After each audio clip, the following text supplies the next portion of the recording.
Hey guys, and welcome back to Trekyards. He's Commander Cockins. It's got a Foley! And we're excited because it's Prodigy Season 2 time. We're going to break it down little bites because we got the whole 20 dumped on us. So Yes, but to try and give you some semblance of normality, we've subdivided that internally. So we've both watched between 4 and 5 episodes each, so we don't know what happens the rest of the season. And we're going to do a whole slew of videos based on those first 4, a lot of things you see, to give them the proper depth and credence that we think Trekyards fans deserve, versus watching all 20, being a bit burned out with that much content, picking the best 10 things, like doing it properly as we would do had it been subdivided. So we're going to review the first 4, which in fairness is the first arc, with 5th being kind of mild epilogue / continuing, but it is a good chunk of the first 4. It's been a while waited, Stuart. And we couldn't even guess this when Prodigy Season 1 started, the depth of where we got to. So Stuart, what do you think of Prodigy Season 2, the first 4 episodes? very impressed. Very impressed so far. I'm kind of frustrated as well with the kids, just being kids and being stupid and ruining everything. But, it is what it is. That's what the show's about. So that's fine. Other than that, I really enjoyed them. I was really happy to see Prodigy back on my screen. And I'm eager to watch the rest. Just saying. So, yeah. How about you? What did you think of this amazing Season 2? Oh, there you go, preempted. I definitely found myself wanting to watch the next one, and I had to actively stop myself and put it on number 6. Like, no, stop, show restraint, because it was pretty darn compelling, which is good. And I had already sort of skimmed the season from the French version to get reference to build a Voyager A model for the community. So I kind of knew visually what was happening, but boy, it did not actually help that much. Turns out the context is really important. Like, there's loads of things that were not... Obviously, skim is different to watching, but I was impressed how little I gleaned from just the visuals that I then had to gain from the context. So it was way more deep than I was expecting, which is great. No, good. Very different sort of show, of course, to balance, like you say, teens and kid show antics with real officers and real officer missions. Very unique balance. A little of Janeway sitting in Admiral's chair, Captain's chair, doing absolutely nothing, which I felt was a slight problem in that she, that was definitely not, Voyager Janeway, but she was really in the action. She was, do the mission. It's like, is that it, Janeway? She could have been a bit more active. And I think that's going to come later, but that's a small thing I felt. Or at least I appreciated, from my initial watch, at least I appreciated that going into the time normally was a accident. If that had been deliberate by Dal, I would have really been annoyed, because that would have felt too kids show, but it was an accident. Okay, they had to deal with what they had, so I appreciate that. I thought that was a nice twist within a twist. So there's some initial thoughts. Yeah, it was great to see more Voyager, get a little bit of a read on what's going on there. 29 decks, we got all that, and to see the internals was nice. To see the bridge, I have things to say about that at some point, but the story was, I think, very well done, and I'm looking forward to seeing where it goes, honestly, because, as you said, it is compelling to watch the next episode. I didn't get a chance to watch 5 yet before we filmed this, so we're just talking about episode 4, which is a great cliffhanger. But we're going to go back and see how do we resolve this initial situation, having just traveled through time again, which is a whole different conversation. Yeah. All right, so the first 2 episodes are called Into the Breach. Part 1 and 2, and then Who Saves the Saviors was 3, and number 4 was Temporal Mechanics 101, which I really loved. I loved that little data pad temporal mechanics speech he got. So, and then suddenly an expert by the end of it. Yeah, it was great, and I love that the characters are kind of they've evolved. Like Jankum's trying to be polite and nice, and then it's a funny gimmick. Gets to the point where it's like his percussive maintenance is what's kind of saves the day. I think a lot of the jokes, like Jankum's not wanting to be rude, were just enough to be funny, but not enough to be overdone, which is often the problem with these shows. Like, that was just the right balance of enough to be funny. Yeah. For that particular. Yeah. Although, there are a lot of things that I kind of was like, really? Because changing the timeline, then we get here that Voyager A is temporally protected, that's fine. But and then Gwendala being, kind of out of phase, quantum-wise, and then being... That's why she's got the thing on her arm, which is cool. So easily findable. Exactly the right 2 timelines, so easy, yeah. I know, right? Really, coincidentally, right there. She hasn't moved, Yeah. The whole debates we had, of course. Yeah, I mean, this is a very big season concept. I mean, you talk about season 1 of we nicked a ship and then ouch, Starfleet. Season 2 is, oh, we're just going to change all of time. I don't know if they're probably going to be able to deal with that because they've seemed to have, like I've seen 5, so they didn't quite deal with it in the way they could have. But it's kind of a surprise. I'll say that when they did the Chakotay scene, I was very convinced mentally that, oh, it's a kids show. They'll deal with the problem. They'll get Chakotay back up. That'll be the episodic nature of the show. And then once they get back to the real timeline, the present, something else will happen. That'll be next phase. So I was very surprised that Chakotay left and did his own thing. I did not see that coming. I thought it was absolutely telegraphed. It would be a oh, slap. The twist being they were always there. And it's like, yeah, that always happens. That's somewhat boring as a concept. It's been done to death. So the fact that they twist that and it did break, which means it wasn't a foregone conclusion, which means it isn't a paradox, which means they've kind of broken their own... Because you can't go back and be there to solve it. You've already broken it once, so it's kind of a big deal. I mean, did you see that coming? Were you sold like me they were going to follow the trope and then surprised they shifted it? No, I didn't think they were going to do that. I wasn't going in with any expectations. I didn't know what to expect or where it should go next. So I kind of liked the way it happened. Although I'm not quite sure I buy 100% that Chakotay and his first officer would have done that. I expected them to beam them aboard Protostar as they were like flying overhead. Oh yeah, they abandoned them. Oh yeah, save that's them. a fair point. Didn't even try. And I know Dal was like, no, it's fine. Just leave us here. Go do your thing. But it doesn't seem very Starfleet. So, I mean, things like that. But yeah, I'm hoping that the rest, like judging by a lot of the episode titles, I hope there's going to be some episodic ones, obviously. But yeah, this was the first like big arc, these first 4 or 5 episodes. And yeah, it's going to be interesting to see how it plays out because it's a totally different thing now. So one thing that did surprise me and impressed me a little bit was the young diviner. Actually kind of liking the guy, so that was well done. Yeah, and I appreciate the actors. I think his name is John Nobles. He slightly higher registered it, which was very notable. I did that for a fan film recently, and it's subtle, but it does make a difference to your brain. So you felt appropriately 25 years and not burdened by pain. So he was nice. He was very good.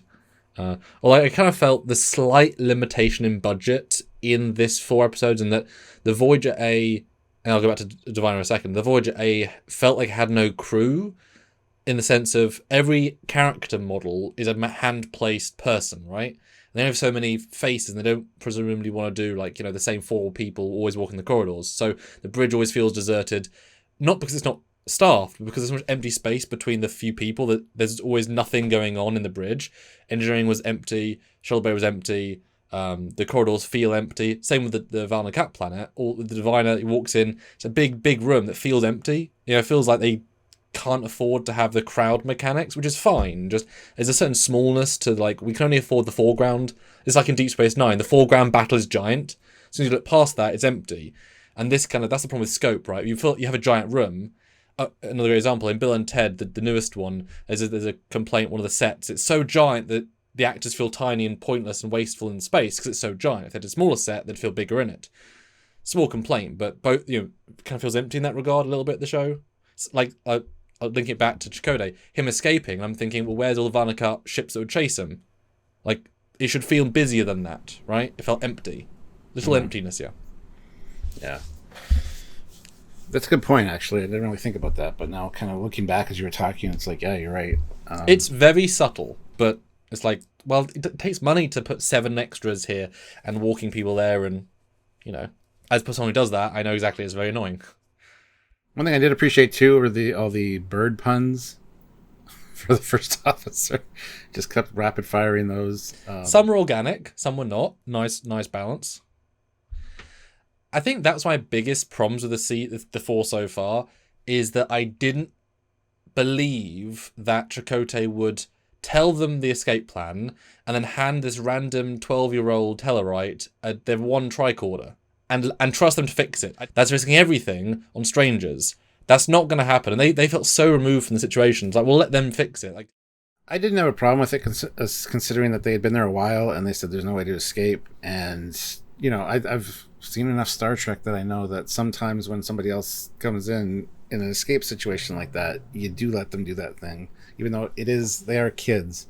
The thing that bothered me about that in particular was at the end where the Vulcan, I think her name is Majel. Yeah, Majel Roddenberry, as in reference of.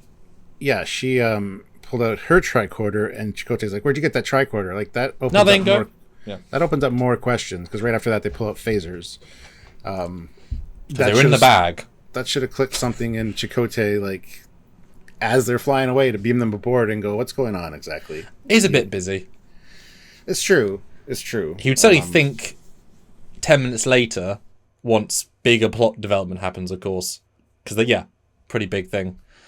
Yeah, weird. That kind of funny. They took off the uniforms and then got captured straight away, and that was quite funny. And then obviously the very literal joke there, guys. Good job. Good job. The new character Majel, the Nova Squad, I guess. Yeah. She's just basically Prodigy's T'Lyn. Just throw in a new Vulcan character there. It's a strong parallel for sure. It's interesting. It's not that she's not amazing. It's that she's exactly what you expect. So she's not exciting, but they wouldn't be, which makes it work. You know? Yeah. And am I wrong? Yes. This is spoilers. Oh, shush! Quiet you. Spoilers for anybody that might not have watched up to the end of episode 4. But which of course we've been spoiling anyway. But I know. But did we have Murph talking to Future Guy? I mean, that's what it looked like, and I got a video about that, and I didn't realize if that was 4 or 5. Yeah, that was interesting. Just throwing it out there, because I definitely felt the absolute absence of these 4 and then 5 a bit of Rock Talk and Murph. Murph makes sense once you watch that moment, of course, but Rock Talk feels like, I mean, giant creature, hard to walk around the set. I get it. Actually creates more problems because you have to build we've had this with the concept with the corridor. You have to build the ship bigger just to have her fit in it. So if you don't have her fit in it, you can have a normal size shuttle or whatever. They did have her turn sideways to get into the turbo lift. Yeah, which I liked that. I was glad they did that. I was surprised how much they were like. Now I get they're the good egg. I like that a lot. That's really nice. But to kind of clearly the Vulcan replaces Murph for that, yeah. Well, more Murph and Rock. Just in terms of that's the bounce off, but you realize how much more stable the chemistry is without a giant girl alien who can barely move and a little group. Having just a Vulcan and the 2 others, it kind of works better as a three because they could just do missions, right? So I get stability for reasons, but it was kind of odd to fully sideline them that much. Then you get Future Guys like, oh damn. So Future Guy, Murph was sending them the information, I guess. Well, it's a Future Guy. I don't think it's the same Future Guy because it's not the same effect. They would do the same effect if it was. It's another future person referencing the Future Guy vibe. Mm-hmm. It'd be interesting to see where that goes.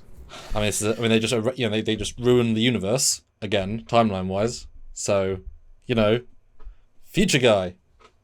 And I love how they don't they're in stellar cartography. They don't even make a thing about it. Oh yeah. And also we tease the whale stuff, which you see episode 5, which is lovely. But and the giant whale thing, it's like, oh, both very nice. Yeah. Yeah, there's a lot to like here, and I've only watched each one of them once, and I watched all 4 back to back, so I'm kind of they're melding together a little bit for me. There's enough of a divide in the titles you can remember what exactly. This is the problem with doing it this way. They're not it is. But they are very good. And it's the story that's keeping them going. As in, I think the story is very strong. I think the fact there's so many characters means that none of them have to have all of the depth, which kind of works their favour. You can have a lot of broadness, and it feels good. Probably different week on week. I don't know if we'd be quite as satisfied. I think maybe 1 wasn't quite as satisfying as then 1 plus 2, and then because I watched them kind of 1, 2, little break, 3 had a little more breaks. Well, I'm sure we would have had 1 and 2 released the same time as they've been doing lately. Yeah, that probably would have been would have been a good shout because they are kind of like a mini movie. Yeah, and 3 is different enough from the first 2. It's Gwen and Vindicator, yes, fighting, and kind of that. I got that Batman vibe of having to crawl out of the pit. Yeah. So that one's different enough on its own to break it up a little bit, and then Temporal Mechanics is just them. Well, it's really that's part 1 of time travel back in the past, Get Out, and then part 2. Yeah. No, I like the way it's structured. Actually, I think might have been a little frustrating because with the way they end, it's like, yes, you absolutely want to watch the next one, and that's good. And I know that sometimes we get a little frustrated with that week on week, but I think we're kind of spoiled to be able to just watch the next one a little bit. But I appreciate now we get to look at least the first five in my case, and actually like think about it. Because everyone else is enjoying the 20 binge, these are not going to stand out in the same way. Whereas I've gone in and I've got lots of episodes prepped for you guys. I'll only focus on the first couple. And we have this slight naivety, which is good. We had, get to have these debates because we would miss this debate point. Like Future Guy obviously answered in the season, we have no idea. That's exciting. Which means we can prove our Trek chops be absolutely justified or not in our debate as we go through it our own way, But I think they were all pretty darn good. Like, a lot happened, yet not a lot happened, which is kind of odd. That's the habit of going back in time and then into the same scenes you've kind of seen earlier.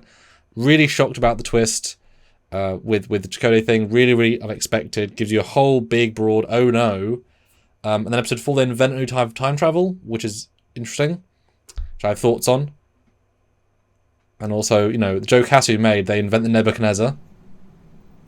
Yes, I thought the exact same thing, right down to the attack. Right down to the Sentinels. Like, it obviously deliberate. Like, and there's a joke about that in a episode we'll do. So. I expected a 1.21 something that they needed to jump. I expected a line like that. I was waiting for it because it was just obvious, right? But we'll see. A very small note, I'm sort of scrolling again. Did you notice they have a new fixation on side shots of eyes in the season? Yes, I did. Constant. There's like one in every single episode.